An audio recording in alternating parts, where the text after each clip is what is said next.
On January 7, 2025, massive wildfires broke out all along Los Angeles, California, making for some of the worst fires in California history. Huge amounts of damage have already been done. 11 have already been confirmed dead, and there's so much more.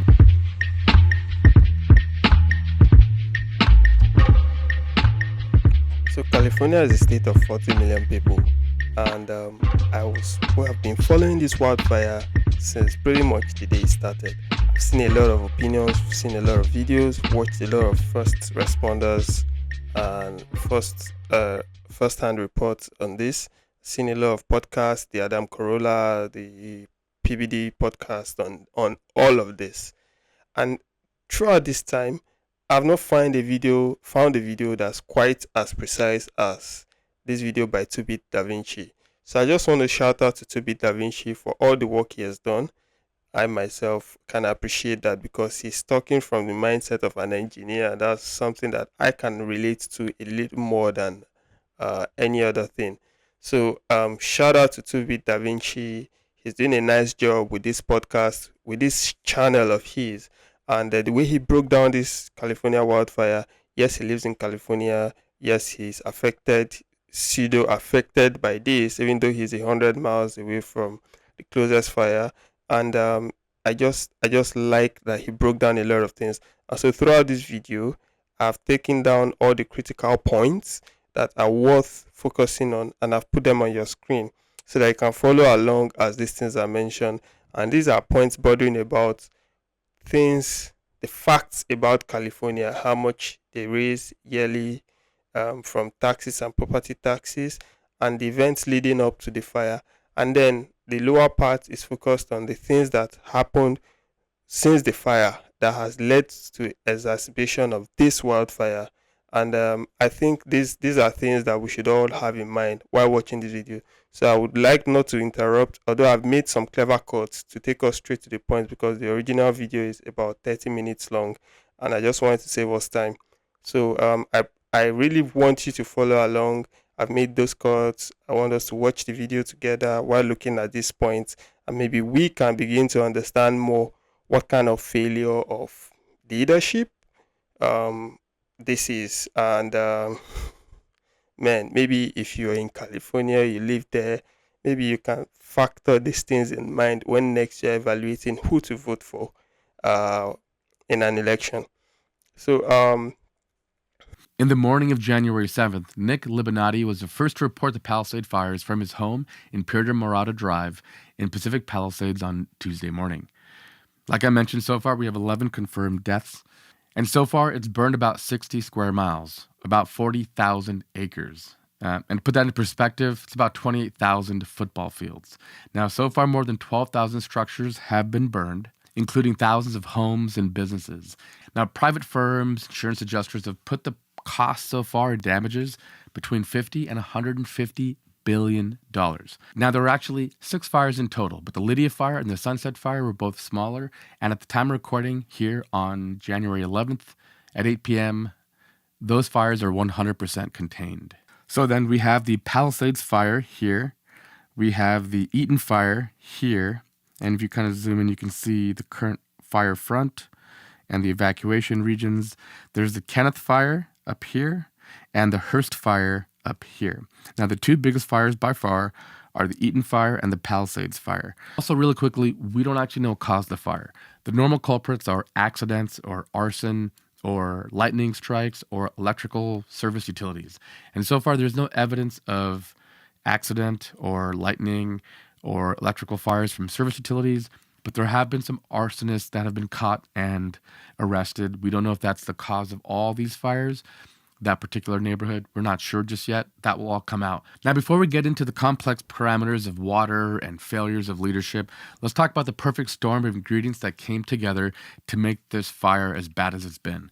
The first is drought. The LAX weather monitor stations, typically the last 3 months of the year, measure about 3.5 inches of rainfall. This is the winter. This is when we get our rains. But this year, the last 3 months of 2024 have been super dry, about 0.03 inches of rain. That's 1/100th of what we average. The second ingredient is a high-pressure weather system that was perched over southern Idaho. Fire and wind are a deadly combination because winds just feed oxygen, which is the fuel that fires need. Now, these sorts of weather patterns by themselves, individually, aren't particularly uncommon, but when it comes together, causing 100-mile-an-hour winds in LA, that is really uncommon. I've lived in Southern California for the last 15, 18 years. I've never seen wind speeds that high. And the bad news is that these winds and this whole weather pattern is just beginning. Most reports, meteorologists claim that the wind speeds will remain high through the weekend and all the way through Wednesday. So there's going to be increased fuel for this fire for at least the next couple of days. Next, let's talk about some of the flight operations being carried out to try to suppress this fire. This is the CL-415 firefighting plane, aka the Super Scooper, and this legend of a bird flies right along, skimming along the ocean, picking up water to go and drop up to 1,500 gallons at a time on active fire locations. People were flying drones, and this happened. One of these personal drones crashed into the wing, rupturing it, causing the aircraft to be grounded. But we didn't just lose one plane. We had to ground all flight operations for some period of time to figure out what was going on, because it's hard to tell. You don't want to keep losing other aircraft, right? And this is infuriating. In those early hours, if we had extra flight support to be able to drop 1,500 gallons of water at a time, we might have been in better shape, right? Because as that fire grows, it gets harder and harder to contain. Let's also just take a quick look at what this aircraft is all about. You can see it skimming here along the water surface, collecting water. This means that the plane doesn't have to land. It doesn't have to refuel. It just skims along the water, refills its tanks from seawater, which is endless, and gets right back to work. Now, I bring all this up because I have some questions when it comes to budgets and spending. Like, why don't we have 100 of these things in California, 50 in Northern California, 50 in Southern California to deploy whenever this happens? The entire state, I think, has 10, and who knows how many of those are operational. But there are no easy solutions in firefighting because, again, those early hours with 50 to 100-mile-an-hour sustained winds, it's really hard to fly aircraft, especially helicopters. Now, one of the key criticisms that people have voiced is fire mitigation strategies and pre-burns to try to control the vegetation. Now, California is a massive state with all kinds of topology. We have forest, we have some of the oldest trees in the world, we have lowland areas, deserts, and everything else. But the Pacific Palisades are covered in chaparral vegetation. It's just a thin shrub and brush. These are not forests. If you try to do a controlled burn around here, it's hard to say where it would stop. It might just spread all the way and just completely destroy everything. Now, after battling the flames for about 15 hours, LA's fire hydrants ran dry. But here's the problem. This is the Santa Ynez Reservoir right here, okay? This holds 117 million gallons. That means that this could have refilled those 3 1-million-gallon tanks over 30 times. And guess what? This was out of operation. And this reservoir has been empty since February 2024, nearly a year. Why? Because of a tear in the floating cover, which allowed in debris and bird droppings and let it into the water supply. Now, this was a minor repair. The Department of Water and Power drained the reservoir and put out bids, and in April was looking for a cost around $89,000. When it finally signed off to get the repairs done, it cost $130,000, and it happened in November, almost 7 months later. Now, it's not clear how the repairs are going, but the reservoir is scheduled to reopen in February, weeks after this happened. That should drive you insane. Over a covering, $89,000 to $130,000 is nothing. I'm going to bring up money a lot in this episode because California is unique in the world when it comes to money in many and all ways. So keep these numbers in your head. Around $130,000 to repair this lining cover on this reservoir. Now, California Governor Gavin Newsom called for an investigation to loss of water pressure and the reservoir's lack of availability, but we'll come back to him in a minute. If you're not already mad enough, think about this. This reservoir was about 1 mile from where the fire started. That's it. That's what we're talking about. Now, there's two things to this. If there's fires and they turn off power, was there emergency backup power to pump water back into those highly elevated water tanks? If not, then they would have been stuck anyway. That's poor urban design. But having that reservoir empty is downright a failure of our leadership. There's just no getting around it. That reservoir sits at 750 feet, okay? But where the fire was first reported was at around 1,200 feet, and where the tanks were was even higher at 1,500 feet. This means that we would need mechanical pumps and electricity to get that water up. Again, nothing you can't engineer. It's not rocket science. It's something you could do, but it's hard to know if that capacity was there, especially with how quickly we were draining the reservoir. But again, this could be designed, right? We could build these pumps to withstand that level of demand and pump fast enough to refill those reservoirs to keep water pressure continuously. The average water demand is around 1,100 gallons per minute, but the firefighters were pulling around 3,300 gallons per minute, 3 to 4 times the normal demand. And that's why it was depleted in just 15 hours. So again, there's two parts to the story. The failure of the infrastructure already in place, that is on leadership and the maintainers of our cities. And number two is, were these systems built sufficiently? That's more of an engineering challenge where you need great leadership to be able to have good requirements and enforce them. So how this Palisades water system works is that water is fed up continuously, pumped up to those 3 1 million gallon storage tanks. That's done continuously. It then flows down to the Palisades, generating pressure by gravity. All tanks were empty by 3 a.m. on Wednesday, so there was no way to generate pressure in the hydrants of the upper Palisades. That tells you a couple of things. One, that the pump rate back up is probably around 1,000 gallons per minute, and the firefighters were drawing probably closer to 3,500 gallons per minute. That means that eventually they would run out.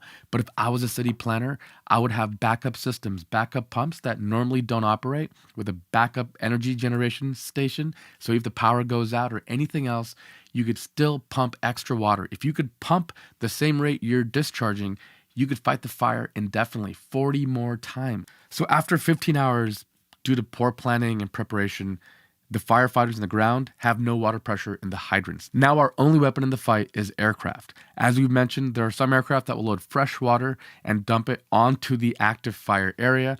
Other planes, the super scoopers that go to the ocean, get salt water wherever it's available. California has no end of that, to dump it again on the active site. Here's a little breakdown of some of the policies that have plagued this event. LA Mayor Karen Bass made a $17 million budget cut to the city's fire department.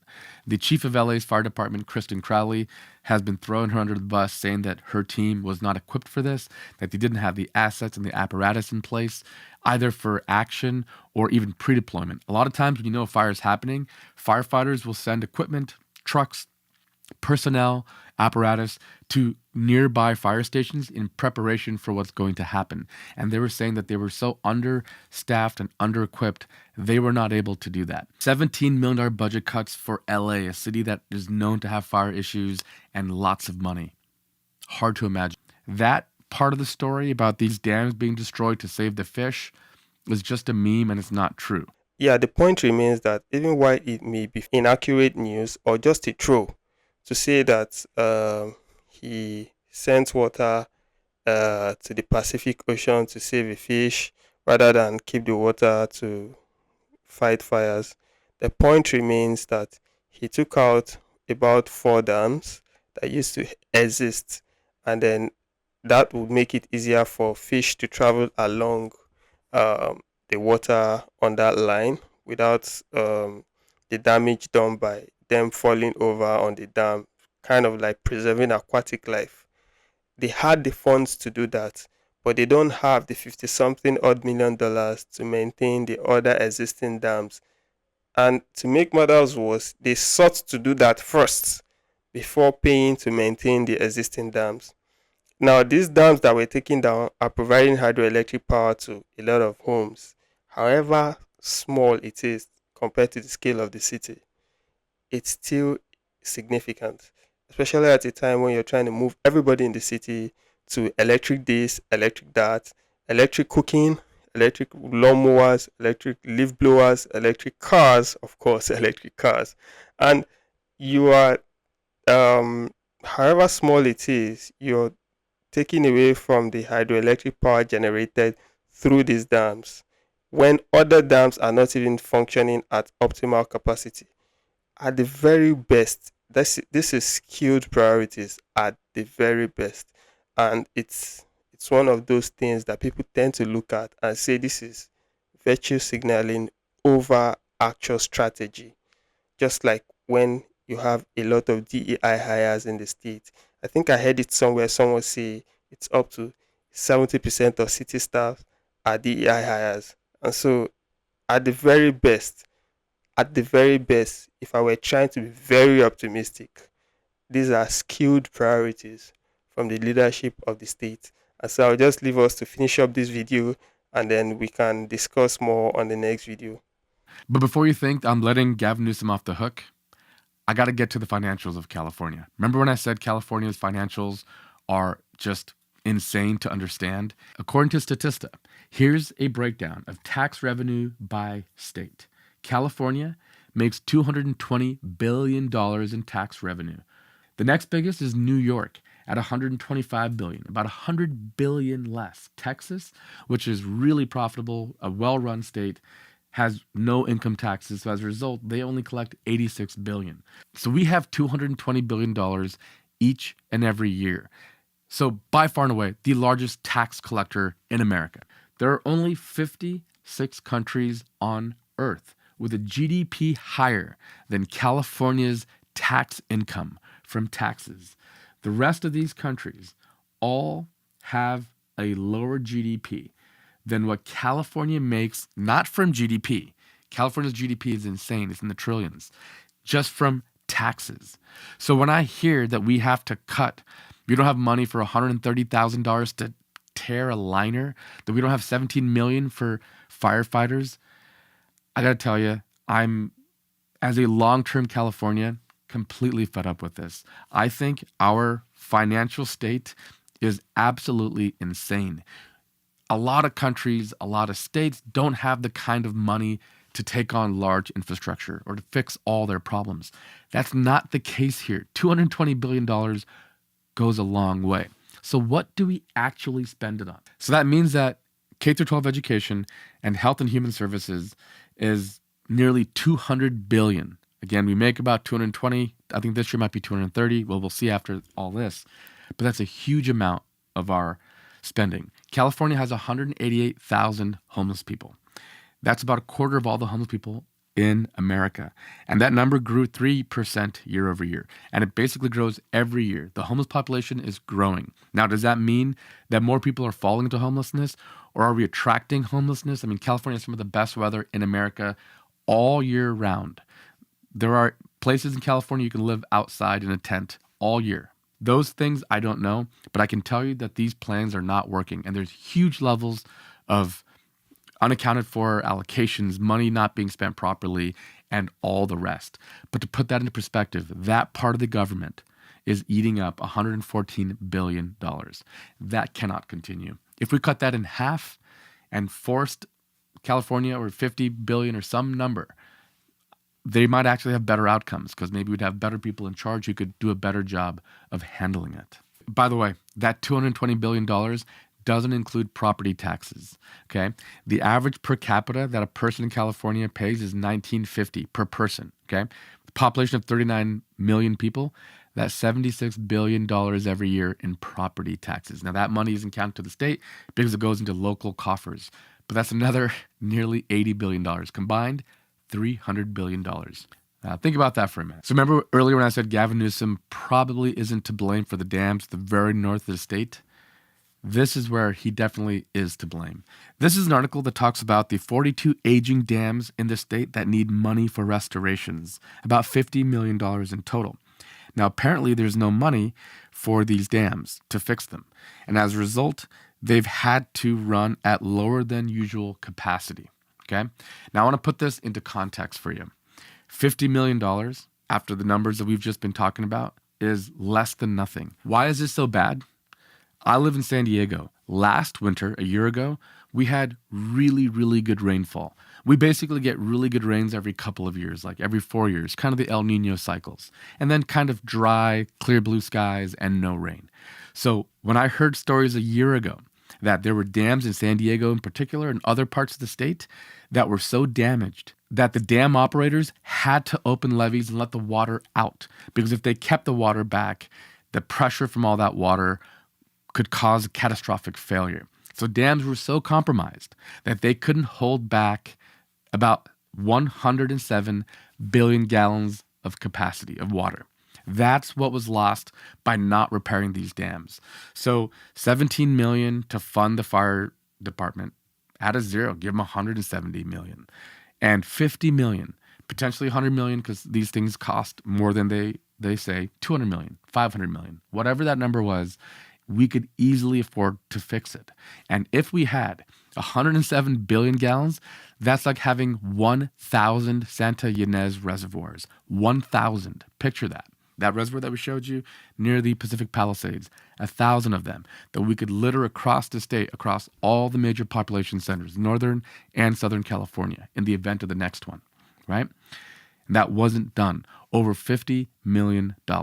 And that is where you should be absolutely furious, because I remember that story and I remember thinking, we are letting beautiful, fresh, clean water go right back to the Pacific Ocean instead of storing it, all because we don't have the political wherewithal or the power of will to get the work that needs to get done, right? Now, the infuriation about this story is multifold for me, right? Because as an engineer, I always think about how do you design a system with redundancy, with failure and backup, right? The Santa Ynez reservoir should be one of many. There should be other reservoirs. So if there's construction or anything happening in one reservoir, you have multiple that can jump up. You should have 2 pumps in operation and 2 backup pumps that are maintained and checked at all times. If there's a failure of any pump, you're never without water. You should be able to output enough water to maintain a critical fire. These are the exercises that you should go through, right? Airplanes are built this way. We talked about planes in the past with redundant hydraulic systems, multiple redundancies in terms of motors and engines and pumps. We have to build better, and it's all doable. When you make $200 to $300 billion every year, there's no excuse for why I can't do any of this stuff. If you have any ideas for what we can do in terms of the citizenry, write to me, leave me a comment, I'll see what I can do. But we have to demand better, because I think we have to. There's so much that we need to fix in California, and it's doable and it's worth it. It's a state that I love, and I'm not giving hope. All right, that's a quick look. Thank you guys so much. We'll catch you next week. Yo, to the people of California, the world feels for you, and I want to see that hopefully y'all can build back better. And thank you all for watching this video. I'll catch you all in the next video.